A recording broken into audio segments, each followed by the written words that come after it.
আসসালামু আলাইকুম প্রিয় শিক্ষার্থী বন্ধুরা, তোমাদের সাপোর্ট অনেক পেয়েছি, তাই আজকের এই ভিডিওটা নিয়ে আসছি।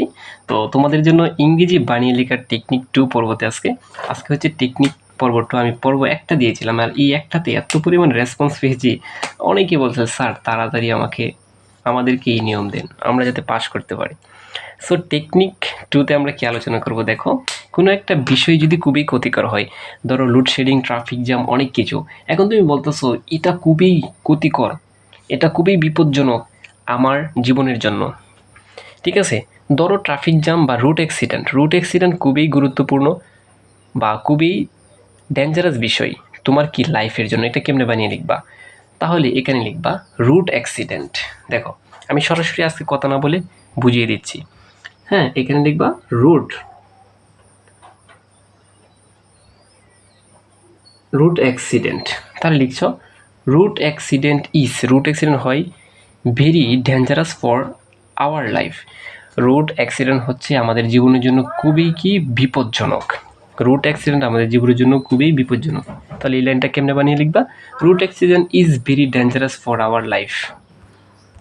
সড়ক দুর্ঘটনা আমাদের জীবনের জন্য খুবই বিপজ্জনক, খুব বেশি বা খুবই হচ্ছে বেরি।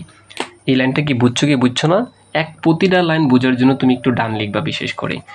এখন স্যার আমি তো সড়ক দুর্ঘটনা লিখবো না, আমি এখানে লিখবো ট্রাফিক জ্যাম। তাহলে কি traffic jam is very dangerous. Traffic jam হচ্ছে খুবই বিপজ্জনক ফর আওয়ার লাইফ, আমাদের জীবনের জন্য। এখন আর ট্রাফিক জ্যাম লেখার দরকার নেই বা লোডশেডিং লেখার দরকার নেই, রুট অ্যাক্সিডেন্ট লেখার দরকার নেই, জাস্ট ইট বসাবো এখানে। তো ইট ইজ অলসো মানে বলছিল এখানে ইট ইজ অলসো হার্মফুল। এটা আরও ক্ষতিকর ফর আওয়ার হিউম্যান লাইফ, আমাদের মানব জাতির জন্য বা মানব জীবনের জন্য। মানে সবাইকে বুঝাইছি। দেখো, প্রথম হচ্ছে তুমি, তারপর হচ্ছে সবাই, আমরা সবাই। কথা বুঝছো? এই সিস্টেমে আমি সাজালাম। তাহলে তুমি যদি কোনো ক্ষতিকর দিক তুলতে চাও, তাহলে কি লিখবা? রুট অ্যাক্সিডেন্ট আমি দিয়ে বুঝাইলাম। ধরো road accident is very dangerous for our life. সড়ক দুর্ঘটনা আমাদের জীবনের জন্য খুবই বিপজ্জনক। ফলে এটা আরও ক্ষতিকর কাদের জন্য? মানব জাতির জন্য। এটা কেমনে লাগবা? It is also. এটা আরও বলতে বোঝায় ইট ইজ অলসো। এটা আরও বলতে বোঝায় কি? It is also. যদি তুমি বলো যে এটা আরও বুঝাইতে চাও, তখন ইট ইজ অলসো ব্যবহার করবা। ইট ইজ অলসো কি বলো তো? It is also harmful. এটা আরও ক্ষতিকর ফর কাদের জন্য? ফর মানে জন্য, ফর আওয়ার হিউম্যান লাইফ। ঠিক আছে? তাহলে এভাবে বসিয়ে দিবা। প্রিয় শিক্ষার্থী বন্ধুরা, আমরা আরেকটা লাইন দেখি এবার। প্রিয় শিক্ষার্থী বন্ধুরা, এখন তুমি যদি বলতে চাও যে বর্তমানে এটা হচ্ছে একটা প্রধান সমস্যা, হ্যাঁ, এটা বাংলাদেশের জন্য বলো, আদার্স কান্ট্রির জন্য বলো, বর্তমানে বলতে অ্যাট প্রেজেন্ট বসিয়ে দিবা। অ্যাট প্রেজেন্ট লেখার পর এখানে একটা কমা দিবা। অ্যাট প্রেজেন্ট, বর্তমানে। ধরো রুট অ্যাক্সিডেন্ট দিয়ে যেহেতু বুঝিয়েছিলাম, road accident is a great problem. বর্তমানে রুট অ্যাক্সিডেন্ট হচ্ছে একটা প্রধান সমস্যা। ঠিক আছে? তারপর দেখো ইট ইজ অলসো, এই যে আবার it is also our national problem. এটা আরও আমাদের কি জাতীয় সমস্যা। কেউ যদি বলতে চায় স্যার এটা তো ইন্টারন্যাশনাল, হ্যাঁ, তুমি এখানে ইন্টারন্যাশনাল বসিয়ে দিবা। এই ন্যাশনালের স্থানে কি বসিয়ে দিবা? সেন্টেন্সটা আরও বড় হবে।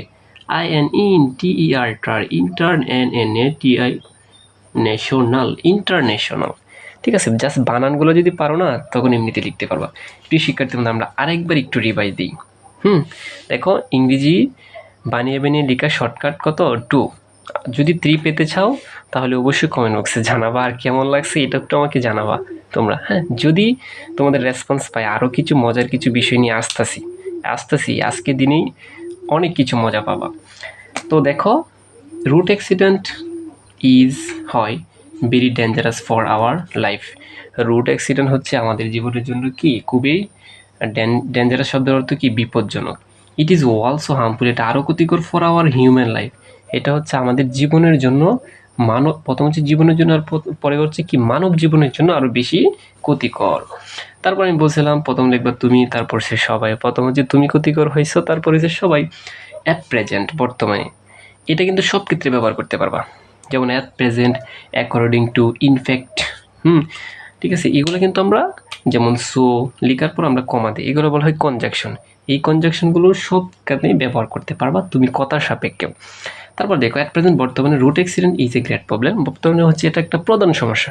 কেউ মনে করো যে রুট অ্যাক্সিডেন্ট আমি প্রধান সমস্যা লিখবো না, রুট অ্যাক্সিডেন্ট হচ্ছে একটা কমন বা সিম্পল দিতে পারো। তাহলে SIMPLE সিম্পল দিতে পারো, অথবা দিতে পারো কমন COMMON কমন। ঠিক আছে, জাস্ট এই গ্রেডের জায়গায় কী বসিয়ে দিবা, কমন বসিয়ে দেবা, যে রুট অ্যাক্সিডেন্ট একটা সাধারণ সমস্যা হয়ে গেছে। ঠিক আছে, তারপর ইট ইজ অলসো, এটা আরও, it is also our national problem, এটা হচ্ছে আমাদের আরও কি জাতীয় সমস্যা। কেউ যদি জাতীয় না দেয়, ইন্টারন্যাশনাল আন্তর্জাতিক সমস্যা অবশ্যই। আর বিশেষ করে আন্তর্জাতিক তো মিলবে না, বাংলাদেশের অন্য অন্য স্থানে কিন্তু অ্যাক্সিডেন্ট কমে হয়, কিন্তু বাংলাদেশে হয়েছে বেপরোয়াভাবে ব্যবহৃত হয়।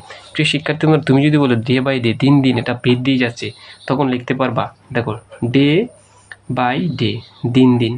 ডে বাই ডে অর্থ কি, দিন দিন। হ্যাঁ, লিখতে হবে ইট ইজ ইনক্রিজিং র্যাপিডলি, এটা দিন দিন খুব দ্রুত বৃদ্ধি পাচ্ছে। তো আজকের এই ভিডিওতে আলোচনা করবো না আর, তো পরবর্তী পার্ট নিয়ে আসবো 3 যদি তোমরা চাও। ঠিক আছে, যদি কমেন্ট বক্সে জানাতে পারো, আর এই ভিডিওর মাধ্যমে যদি 1000 লাইক 1000 কমেন্ট হয়, তবে নেক্সট পার্ট পাবা। কারণ এইগুলো হচ্ছে তুমি সারা জীবন পরীক্ষার জন্য টেবিলে বসে থাকবে, মনে থাকবে না, কিন্তু আমার ভিডিও দেখলে তুমি 100% লেখার একটা শর্টকাট শিখে যাবে, আর পরীক্ষার হলে গিয়ে পাবেল স্যারের কথা মনে করবে। সো যদি এভাবে লিখতে চাও, অবশ্যই পরবর্তী ভিডিওর জন্য অপেক্ষা করো।